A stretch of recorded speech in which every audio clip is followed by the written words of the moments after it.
No benefits, no claims, she's a fake vet. My dad testified against me. His lawyer nodded, as if that one sentence was all he needed to prove everything. No further questions. The judge cleared his throat to speak, but then a voice interrupted. Please, just a moment. I felt my heart skip a beat. The room, already heavy with tension, seemed to hold its breath. My father, standing tall and rigid, didn't even glance at me. His eyes were fixed firmly on his lawyer, his voice unwavering as he delivered the blow. She's a fake vet. It stung, deeper than I expected. But I didn't have time to process it, because just as quickly, everything shifted.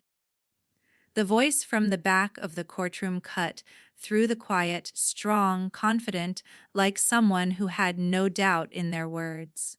I hadn't even heard him arrive. Chief Petty Officer Samuel Hart, a man I hadn't seen in years. I hadn't heard from him, and yet there he was. Standing up, interrupting everything, with a presence that was unmistakable. Even in civilian clothes, there was something about him. The military discipline, the quiet authority that had always defined him. It felt like the air in the courtroom shifted the moment he stepped forward. I blinked, unsure of what was happening, but my breath caught when I saw him. Chief Hart, a man who had seen the worst of me and still respected me, was here. Why?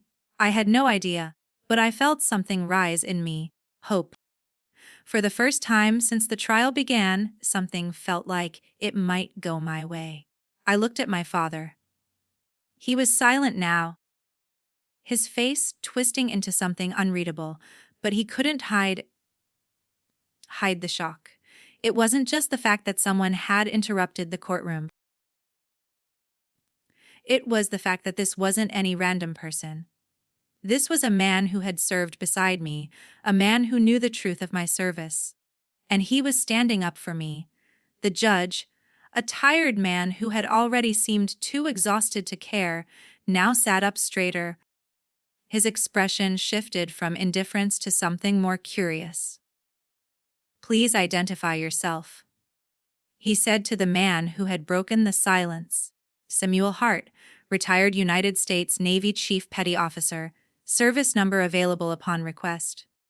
His tone was calm but firm, no fear, no hesitation. Just the steady voice of someone who knew what he was about to do. I wasn't sure if I should feel relieved or terrified. Chief Hart wasn't just a man I served under. He was a man who knew everything about my time in the Navy. He knew what I'd done, the things I'd sacrificed. And for the first time in my life, I didn't feel alone in that courtroom. I wasn't just fighting my father anymore. I was fighting to hold on to a piece of my identity, to the truth of who I was. I had spent so long trying to prove myself to my family, to my father, who always dismissed my accomplishments as if they were insignificant. It wasn't just the military that he doubted. It was me, my decisions, my choices, everything about me. And in that courtroom, hearing him speak against me like I was nothing, it felt like everything I had fought for was slipping away. But then, Chief Hart spoke again. He looked straight at my father, his voice unwavering. Your Honor, I have information relevant to this case. I felt the weight of his words in the pit of my stomach. This was it. This was the moment when everything might change. The tide might finally turn. But at that moment, all I could do was hold my breath and wait for the next words to come. The judge, raising an eyebrow, gestured toward the lawyer. Please proceed. And that was when everything began to shift. The courtroom, once a place where my past felt like a burden, was now a place where my truth had a voice. The courtroom had quieted after Chief Hart spoke. The judge had nodded, his attention fully captured now, and even my father had stopped his grumbling. The air felt dense, heavy, as if everyone was holding their breath, waiting for the next move. But I couldn't stop thinking about the moment before the interruption. My father's voice, cold and matter of fact, accusing me of being a fake vet. It was a statement I'd heard before, whispered behind my back by family members, versed dismissed by those who didn't know what it was like. But to hear him say it out loud, in front of everyone, people who didn't know me, my past, my struggles, was a blow I hadn't prepared for. It wasn't just the words, though.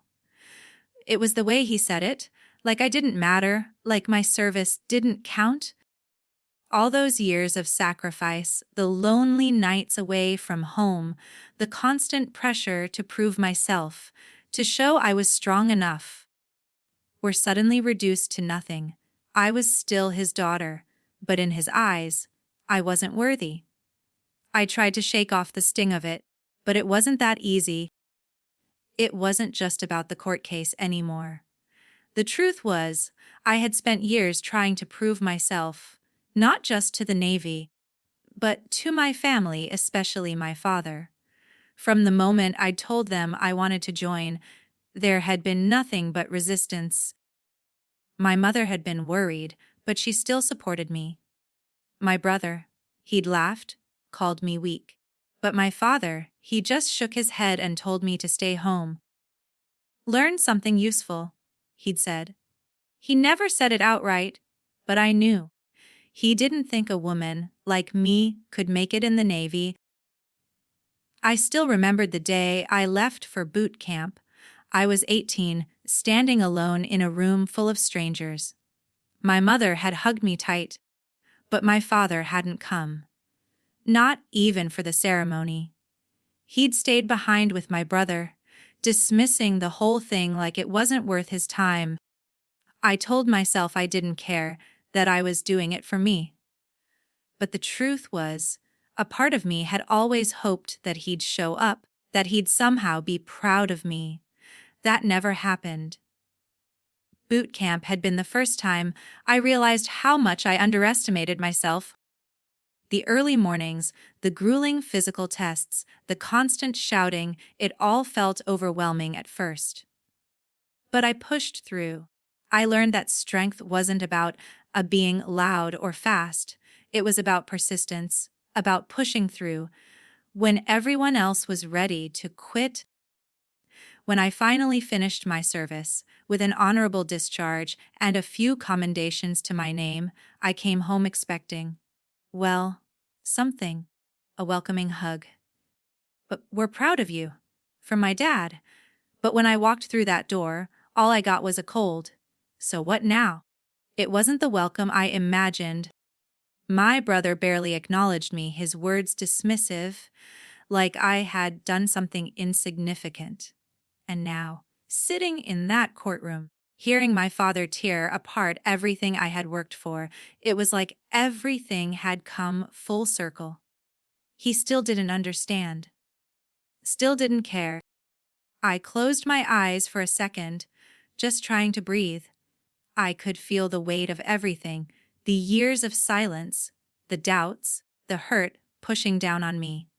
But I couldn't let it break me, not now, not here. I had to stay strong. The voice from the back of the room was still echoing in my head, and for a moment, it felt like a lifeline. Please, just a moment. The simple interruption was enough to shift the mood. I wasn't sure what was going to happen next, but I felt the tension in the air loosen just a little. I turned my head slightly, just enough to see the man who had spoken. Chief Hart was walking down the aisle toward the front of the room, his presence calm but commanding. His posture was straight, his movements measured. Even in civilian clothes, he carried himself like someone who had been through it all, and wasn't afraid to speak the truth. I didn't know how he had gotten involved in all this. But as he approached the judge and identified himself, I felt something inside me shift. I wasn't alone anymore. For the first time, there was someone who knew me, really knew me, standing up for me. Chief Hart had been my mentor during my time in the Navy. He had seen me at my worst and still respected me at my best. He wasn't here by accident. I knew that now. He had come for me, and for the first time since walking into this room, I allowed myself to feel a glimmer of hope. Chief Hart's testimony was everything I had hoped for and more. He spoke with the quiet certainty of a man who had seen more than most. His words grounded in truth. He didn't embellish or exaggerate.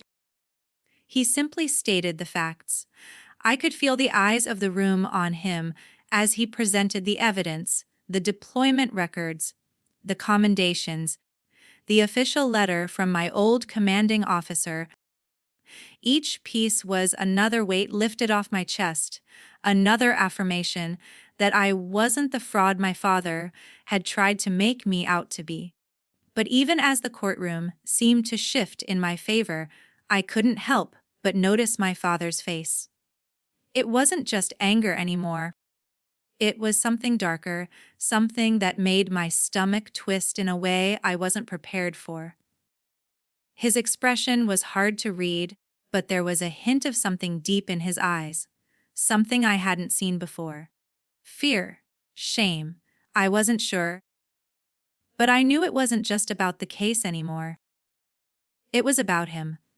The silence that followed Chief Hart's testimony was thick. The judge leaned forward, scanning the documents laid out before him. I couldn't read his face either. He was a professional, but I could tell that something had changed in him. The tone in the room was different. The tension was still there, but it was now directed elsewhere. No one was looking at me like I was the one on trial anymore. That alone was a small victory. But my father wasn't ready to give up yet. His lawyer shot up from his seat, trying to salvage whatever was left of their case. He was fumbling now, his voice not as sure, his words stilted. "Your Honor, this is highly irregular. This witness was unlisted."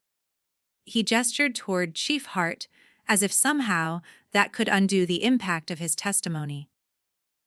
The judge raised a hand, cutting him off. "This is a bench trial. I may admit testimony I deem relevant." His words were final, and just like that, the lawyer faltered. I could see it in his eyes. He knew the game was up. The battle for me was over, but there was still something I had to figure out. What about my father? And why did it still hurt so much, even though I was winning? I sat there, gripping the edge of the table, trying to keep my hands steady. My heart was racing, but not in the way it had been when my father first made those accusations.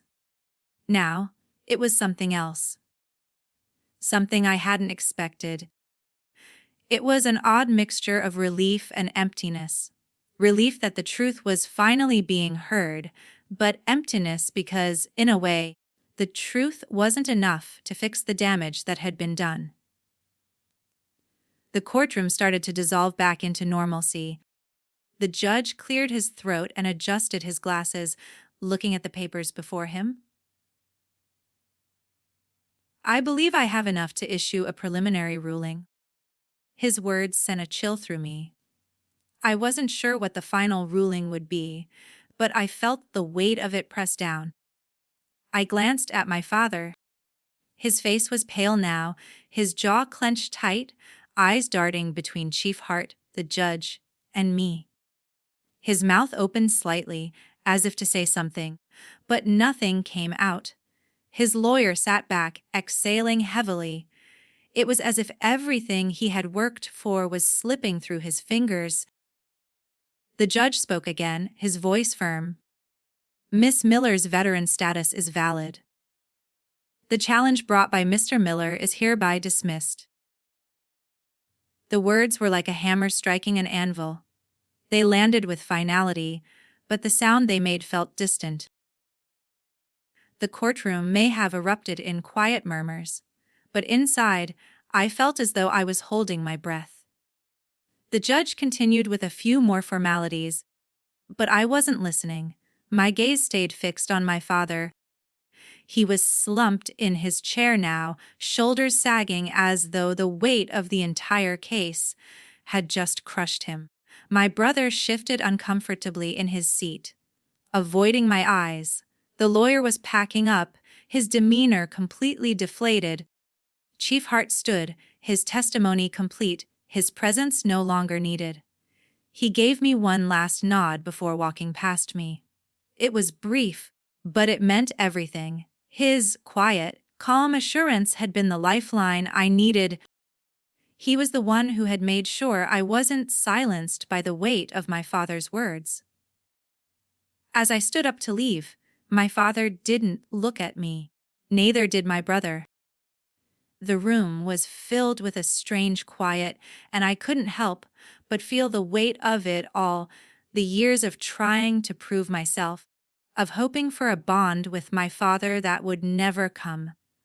Walking out of the courtroom, I felt the sting of victory mixed with something else, something heavy that I wasn't sure how to carry. I didn't feel triumphant. I didn't feel like a winner. I just felt tired. Tired of fighting. Tired of trying to make them see me, to make them understand it was over, but the battle within me had only just begun. The weeks after the trial felt like a blur. The victory in the courtroom didn't bring the relief I had imagined. My father didn't speak to me, and my brother kept his distance. Even when we were in the same room, the silence between us was suffocating. I had won in a legal sense, but the emotional battle felt far from over. I thought that once the court case was over, I could move on. That somehow I'd be able to leave the weight of everything behind. But the truth was, my father's rejection had dug too deep, and no legal victory could fill that void. I had fought for my place in the world, but what did it matter if the one person whose approval I had always sought couldn't see me? It wasn't just about the Navy anymore. It was about who I was to him, and how everything I had accomplished meant nothing to him. I tried to keep myself busy. I worked part-time at the local parks department, kept my head down, and went through the motions of everyday life. But I couldn't escape the gnawing feeling that something was broken, and I didn't know how to fix it. Then, one evening, my brother Sean showed up at my apartment. No warning, no text. Just a hard knock on the door, the kind of knock that made my heart skip a beat. I opened the door, and there he was. His jaw was tight, eyes restless. But there was something else, something in his posture that made me pause. Something different. "Dad's not doing good," he said, his voice strained, not meeting my eyes. I didn't say anything. I just let the silence hang there between us, heavy and thick. "No greeting," I said, trying to break the tension. "No apology." Sean gave a small sigh, like a weight was sitting on his chest. He's been different," he said. "Not in a bad way, just softer. But you should come. It's bad." I didn't want to go. I didn't want to face him. But something in Sean's voice made me second-guess myself. Maybe it was the fact that I hadn't seen Dad in weeks, hadn't heard from him since the trial. Maybe it was just that gnawing feeling inside of me that something still wasn't finished. "Fine," I said, though the word felt like it didn't belong to me. "I'll come." The drive to my father's house was quiet. The streets were darker than usual, the streetlights casting long shadows on the pavement. My thoughts kept drifting back to the courtroom, to my father's words, to the way he had looked at me like I was a stranger. It still hurt, even though the case was over, even though I had technically won. When we arrived, the house looked the same. That same faded front door, the same cracked driveway. But inside, everything felt different. My father sat in his armchair, his eyes fixed on the muted TV screen in front of him. The room was dim, only lit by a single lamp near his feet. The smell of old motor oil and stale coffee lingered in the air, the same as it had always been. I stood in the doorway for a moment, just watching him. He didn't even look up when I stepped inside. The room was filled with a kind of emptiness I hadn't expected. He hadn't even moved when I stood right in front of him. "Dad," I said, my voice quiet. Finally, his eyes flickered up to meet mine. It wasn't the hard, dismissive look I was used to. It was something softer, something unfamiliar. He didn't say anything at first. He just looked at me, as if trying to find the words.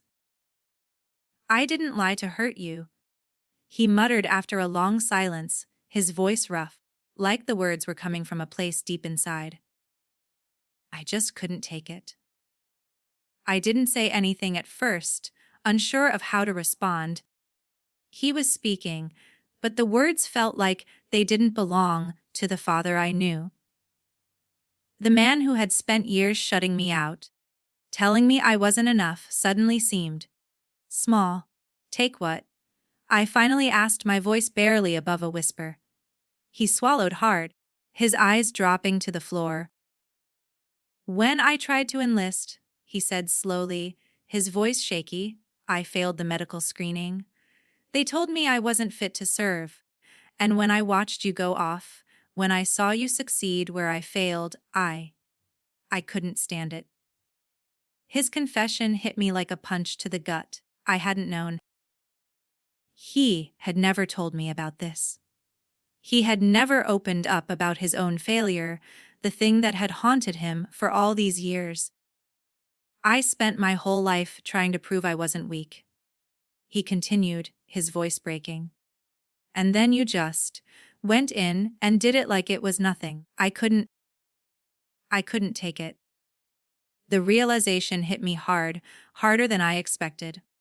All these years, I had thought my father hated me, that he saw me as nothing more than a disappointment, a failure in his eyes.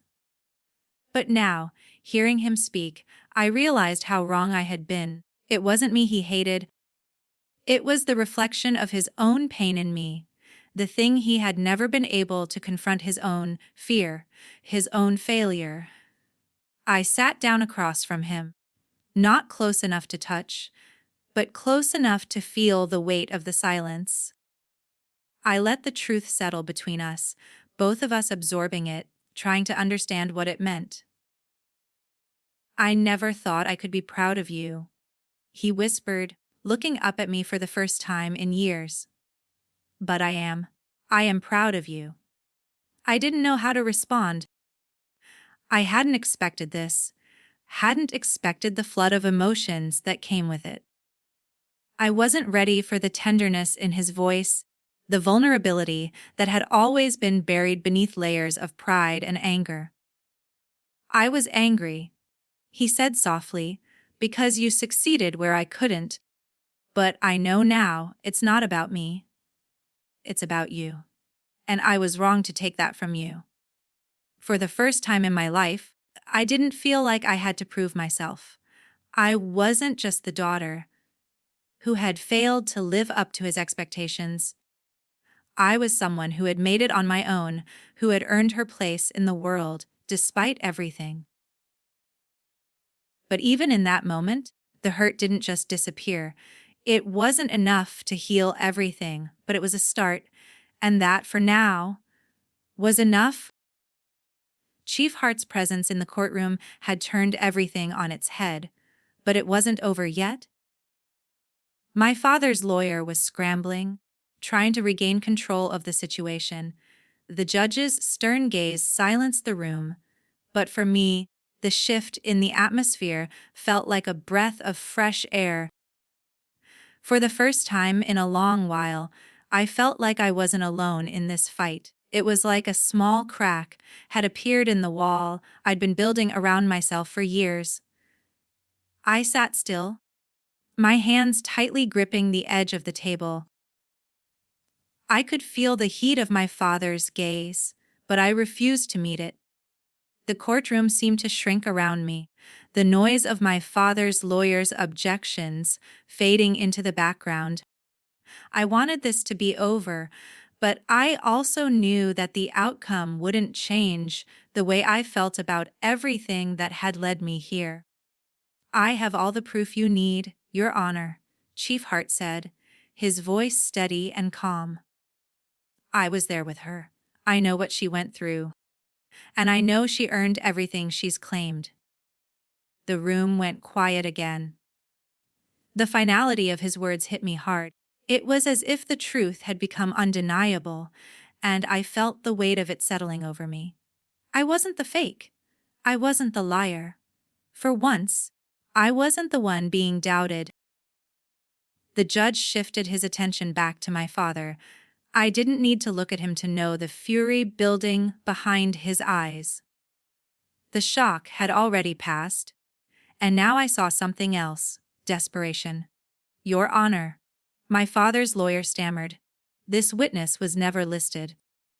We weren't given proper notice." The judge raised a hand, silencing him. "This is a bench trial.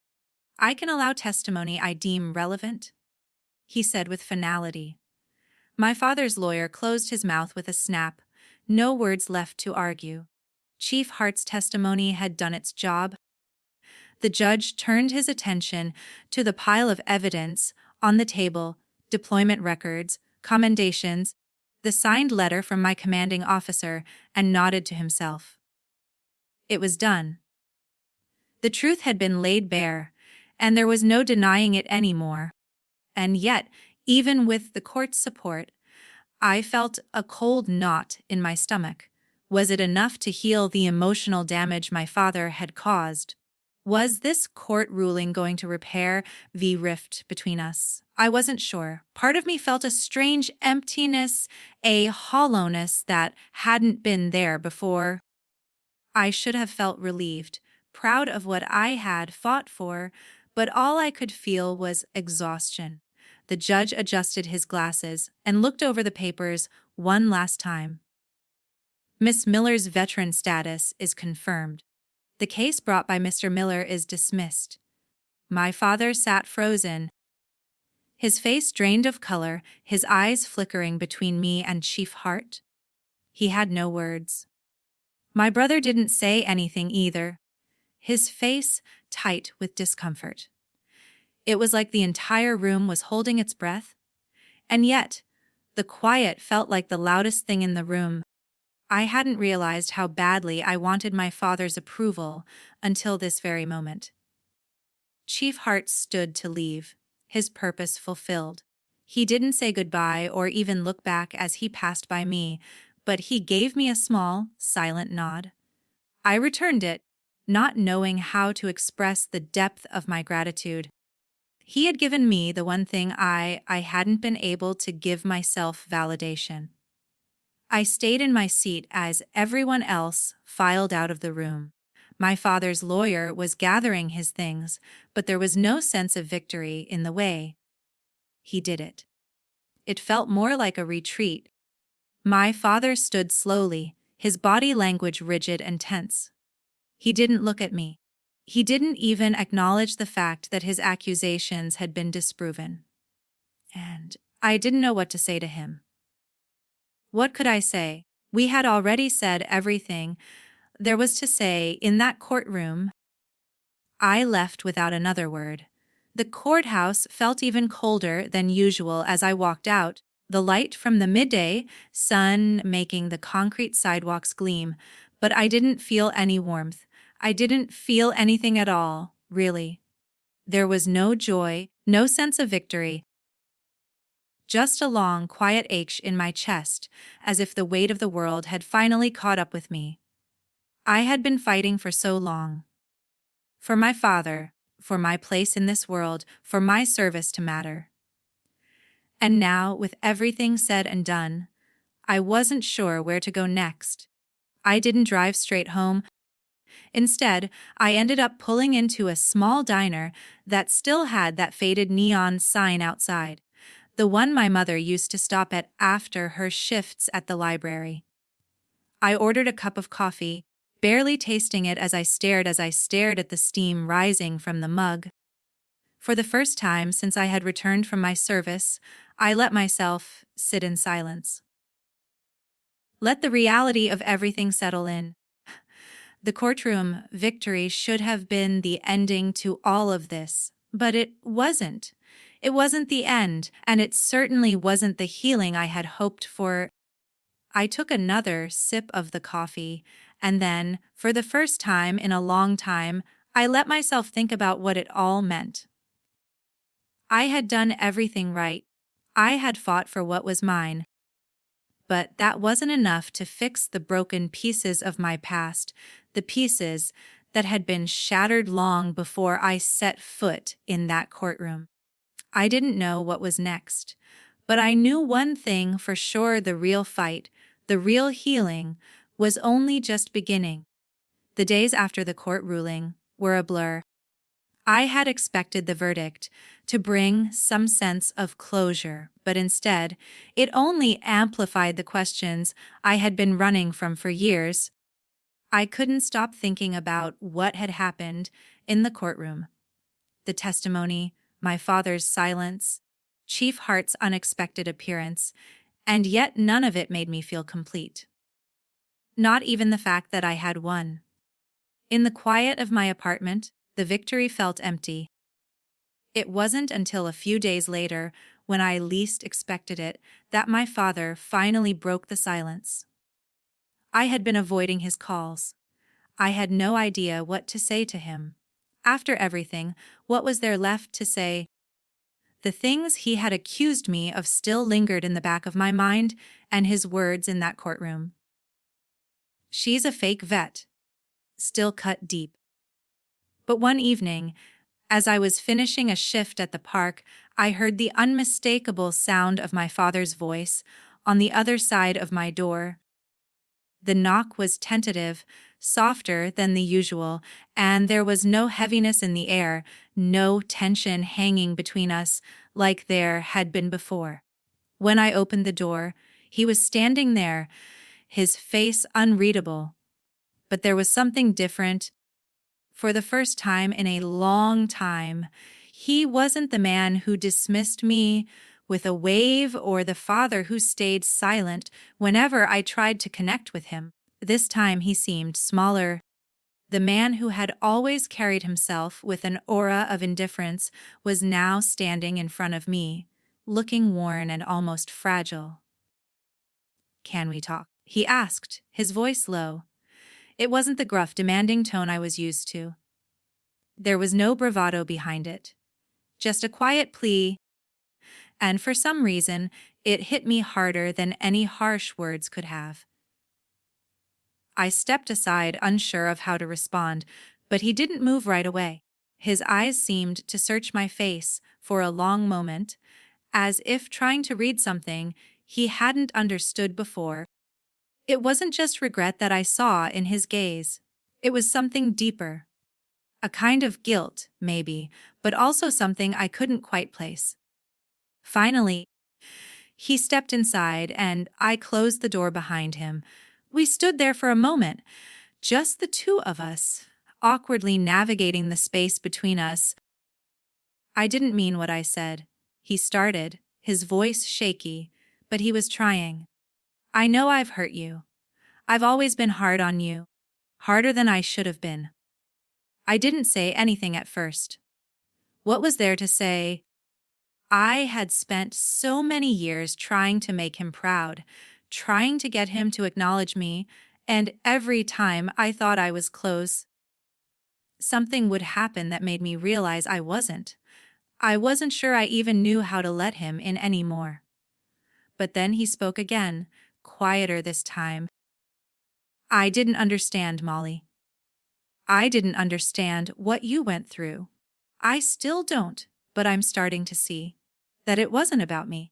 It was about you all along."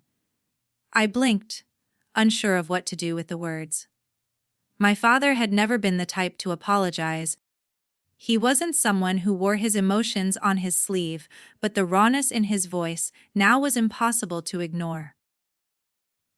I tried to serve. You know, he continued, almost to himself. I tried when I was younger, but they turned me down. Heart issues. I couldn't go. And I spent my life thinking that was the only way to prove myself, that being in the military was the only thing that made a man worth anything. And when you went in, when you succeeded, I felt like I had failed you, failed myself. I could feel my breath catch in my throat as his words sank in. This wasn't the father I knew. This wasn't the man who had spent years dismissing me, calling me weak. This was someone who had buried his own pain for far too long and had no idea how to address it. I didn't want to see it, he added, his voice softening. I didn't want to admit it, but I couldn't stand seeing you succeed in a way I couldn't. And I took it out on you. I shouldn't have. I took a shaky breath. The weight of his words was heavy, too heavy, but they were real. He wasn't asking for forgiveness, not directly, but in a way, it felt like he was offering it, not just to me, but to himself. Dade. My voice faltered as I spoke, and I couldn't find the words to finish the thought. What could I say after everything? What did I even want from him? I'm sorry, he whispered, for all the times I let my anger, my pride, my insecurities take over. For not seeing you, for not hearing you, for making you feel like you weren't enough. There was no quick fix. No sudden, magical moment that made everything better.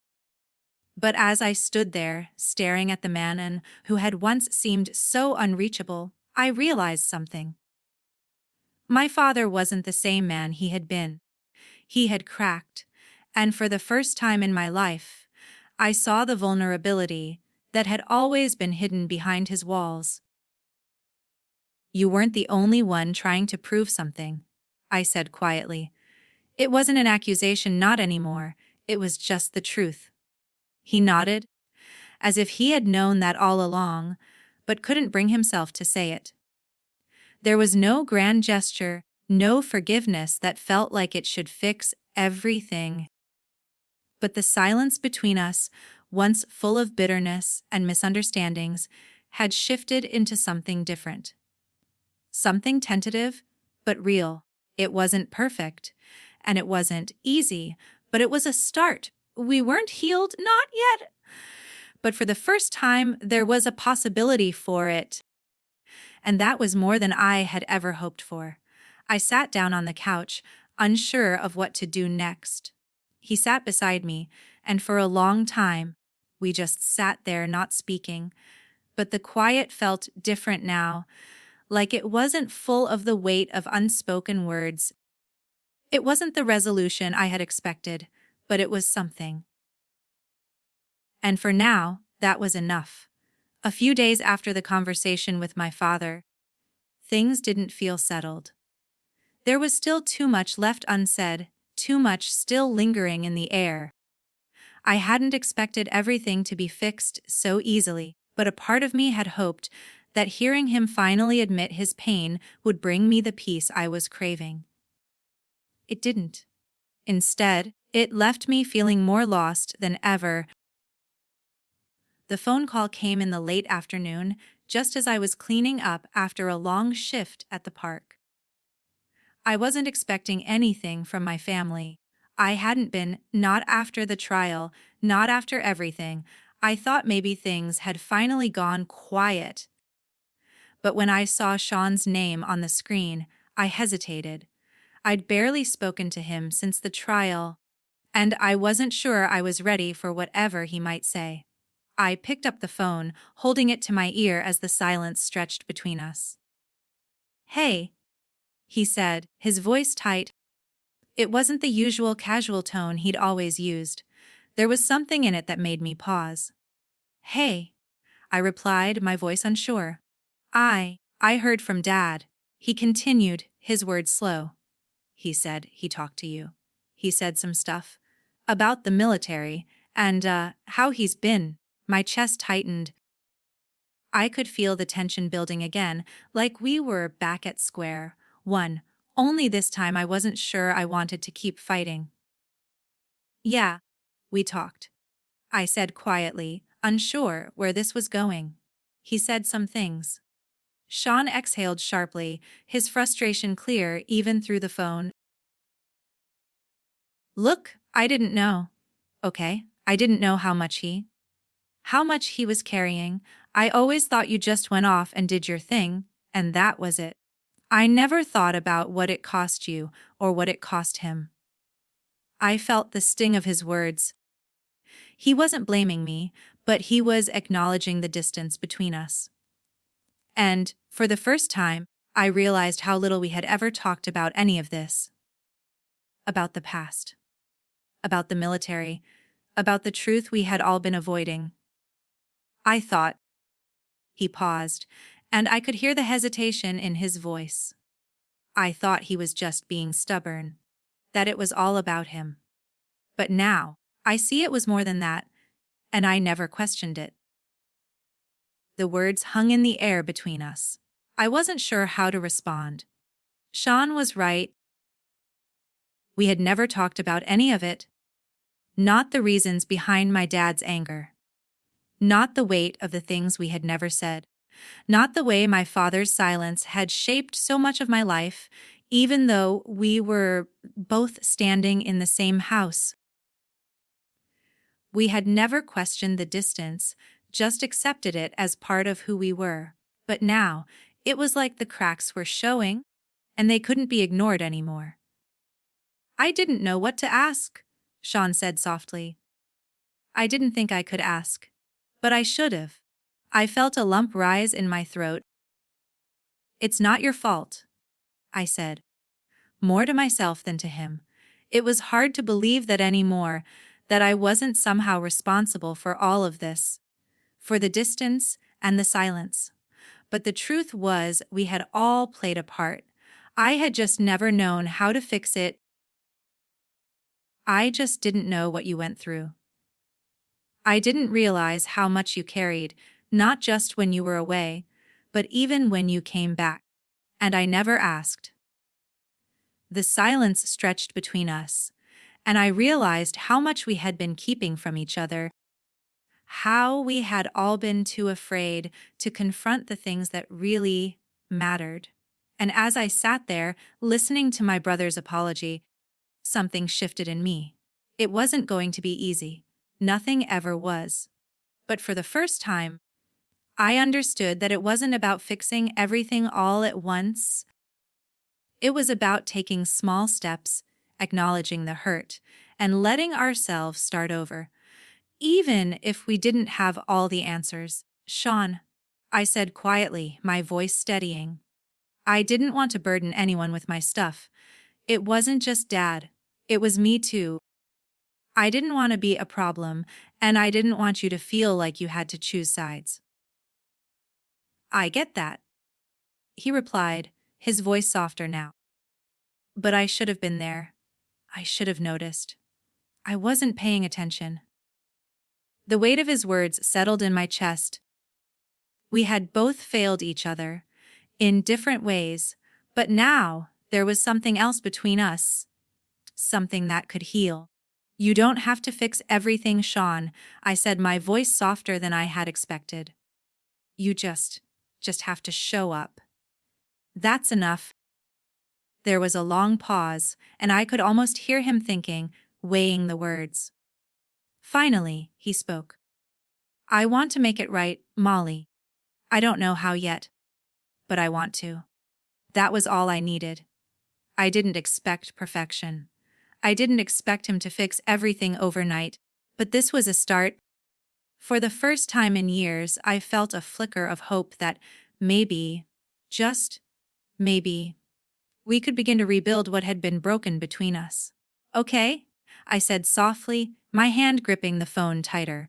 Let's take it one step at a time. The conversation ended quietly, and I sat there for a long moment, letting the weight of it all sink in. This wasn't the resolution I had imagined, but it was real, and that was enough. For the first time, I didn't feel like I was carrying the weight of everything on my own. For the first time, I felt like I wasn't so alone in the dark. And maybe, just maybe, that was all the healing I needed to begin with. The days after my conversation with Sean were strange. It felt like something in the house had shifted, but nothing was truly settled. I still had my moments of doubt, my moments where I questioned if the progress was real or if it was just a temporary fix to the years of silence and unresolved pain. But somewhere deep inside, I knew we were getting somewhere. It wasn't easy, and I didn't expect it to be. But it was enough. It was late one evening when my father called again. I had been expecting it, though I wasn't sure what to feel. After our last conversation, a part of me thought we might stay in that space, just hovering between words. But when I saw his name flash on the screen, something in me stirred. Maybe it was hope. Maybe it was just curiosity. I picked up the phone, my fingers hesitating for a moment before I pressed it to my ear. "Molly," he said, his voice quiet. "I've been thinking." I stayed silent, waiting for him to continue. "I found something." His words were slow, like he was weighing each one carefully. "Something of your mother's." I didn't respond immediately. My mind raced. What could he have found? For a moment, the thought of it, anything of her, stirred something in me. I had been avoiding going through her things since she passed. There was too much to unpack, too many memories tied to everything she had left behind. It felt easier to just leave it all untouched. But hearing him speak like that made me realize I had never truly let go of the hope that there was something in her things that could heal the hurt. "Can I come by?" he asked, his voice tentative, almost like he was waiting for my permission.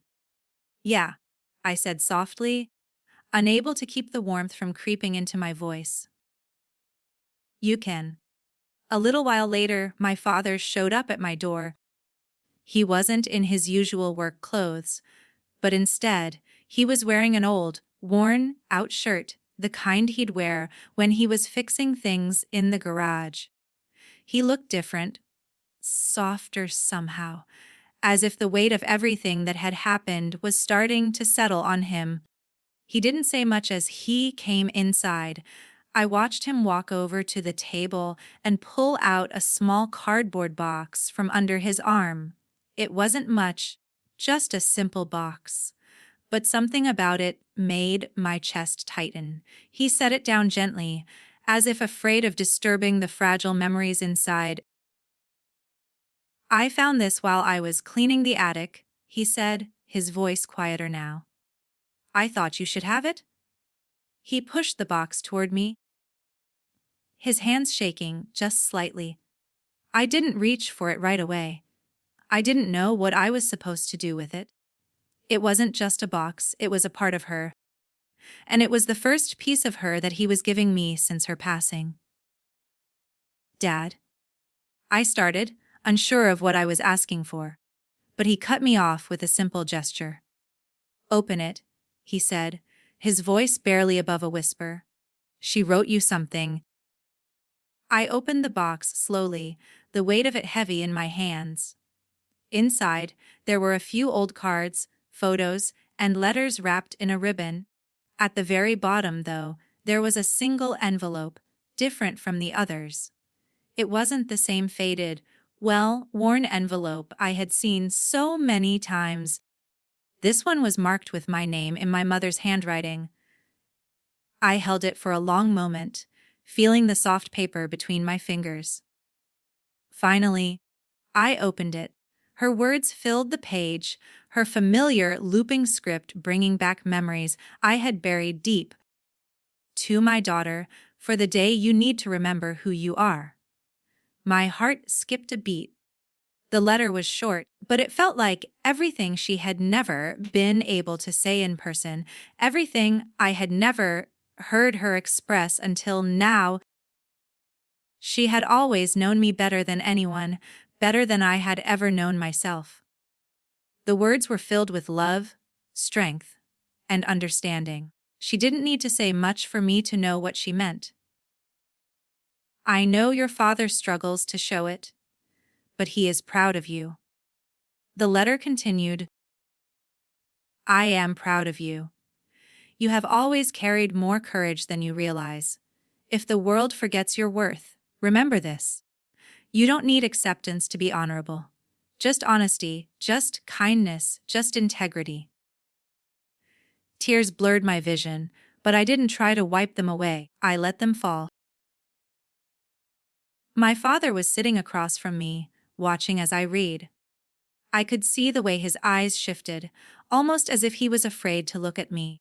But I wasn't angry anymore. I wasn't angry with him for the things he had said or done. I understood him now in a way I never had before. She always saw more in people than they saw in themselves, he said, his voice thick with emotion. She saw it in me. She saw it in you. I never deserved her. I didn't know how to respond. I didn't have the words. But I didn't need to. This was the moment we had both been waiting for. The moment when we could finally understand each other, even without words. I'm sorry, he whispered. I'm so sorry. I nodded slowly, feeling the weight of it all, the hurt and the healing, the distance and the closeness. It was slow, but we were getting there. One step at a time. She wrote that for the day you'd need it. I said, my voice soft, the letter still in my hands. She knew. He nodded, wiping at his eyes. I want to make things right, Molly. I can't undo everything, but I'll try. For the first time, I believed him. I didn't know what the future would hold, but I knew that this was the beginning of something real. The bond we had lost wasn't gone forever. It was just buried under years of silence, and we were finally starting to dig it up. As I gathered the letters back into the box, I felt something in my chest loosen, like the knot that had been there for so long was beginning to unravel. This wasn't the end of the story. It wasn't the end of the healing. But it was the beginning of something better, something I had never dared to hope for. And for the first time in a long time, I felt like maybe, just maybe, everything would be okay.